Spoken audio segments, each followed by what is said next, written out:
Hey, it's Mr. Allred here, and we're going to talk about organizing data. The section we're in the book does a lot of reading and interpreting graphs. I think a lot of that is self-explanatory, but if you have questions, you can contact me. But the part I want to go through is tables, making tables, and reading tables. So we're going to start off by talking about frequency tables. And a frequency table is a table that records how many times each response appears in a data set. So when we say frequency table, we're right up there saying frequency, which means how often something happens. So I've got some data down here, and we're going to attempt to make a table. It says make a frequency table using the following data, which records the grade of every student participating in the school's holiday play. So I mean grade level there, like third grade, not ABC. So what we're going to do is we're going to try and make a table to kind of collect this information. So let's see here. I'm going to look through here, and I'm going to try and find the smallest number that happens, which looks to be 3. And that's just where I'm going to start. So I'm going to come over here and I'm going to make X or the grade level. Uh-oh. I always hate it when that happens. X being the grade level. And then we're going to record the frequency.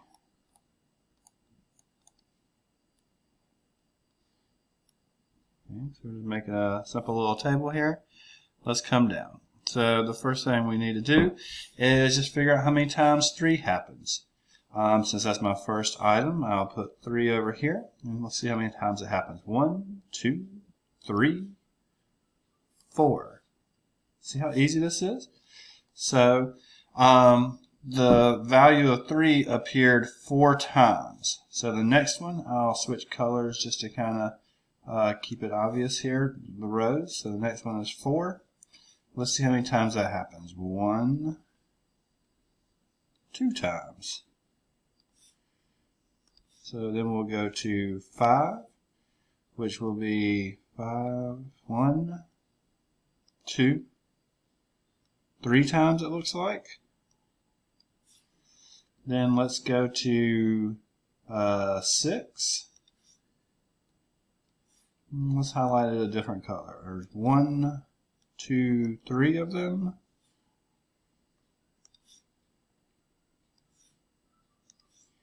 And then 7. And 7 happens 1, 2, 3 times as well. That's not supposed to be what happens. They're not supposed to all be here 3 times. But that's what's happening, it looks like. 8. 1, 2, 3, 4, and the last one, 9. So there's no real secrets or surprises as what's happening here. 1, 2, 3 of those.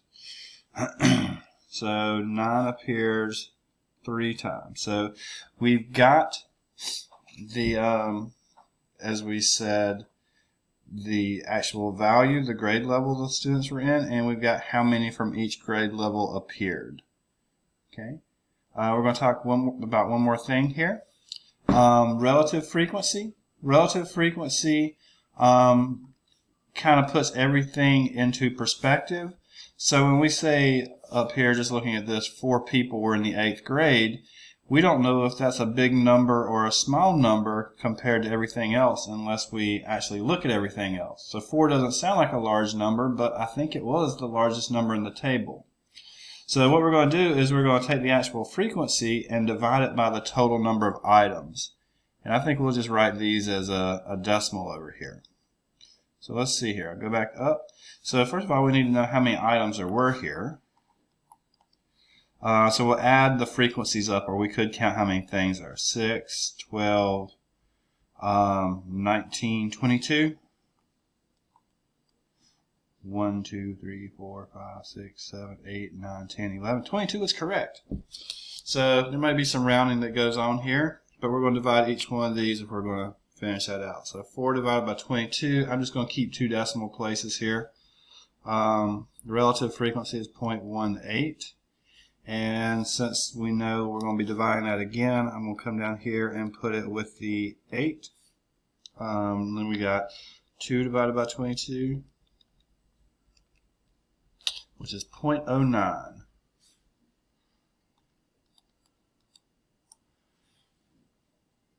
And then we've got 3 divided by 22, which is 0.14 when I round it.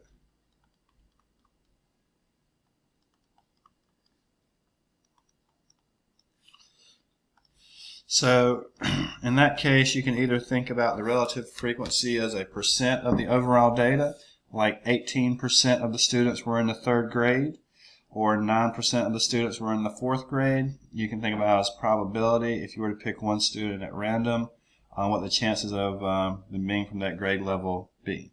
Okay? So actually the table is very easy to make, and hopefully you've got the whole picture there. One other type of table that will happen for us is a class frequency table. So class frequency divides things up into classes or groups.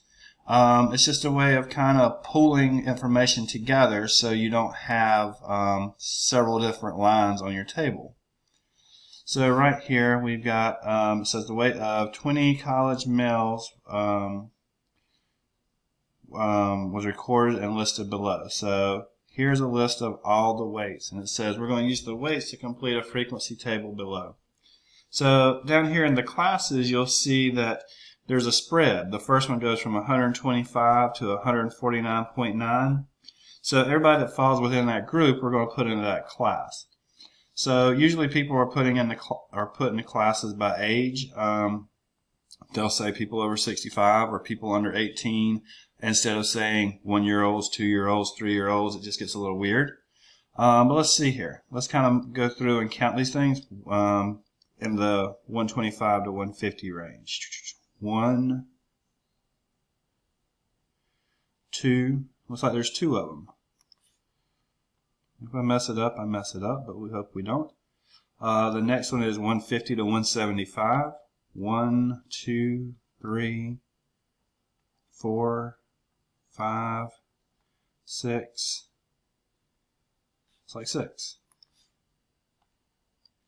And then the next one, 175 to 200. 1, 2, 3, 4, 5, 6, 7.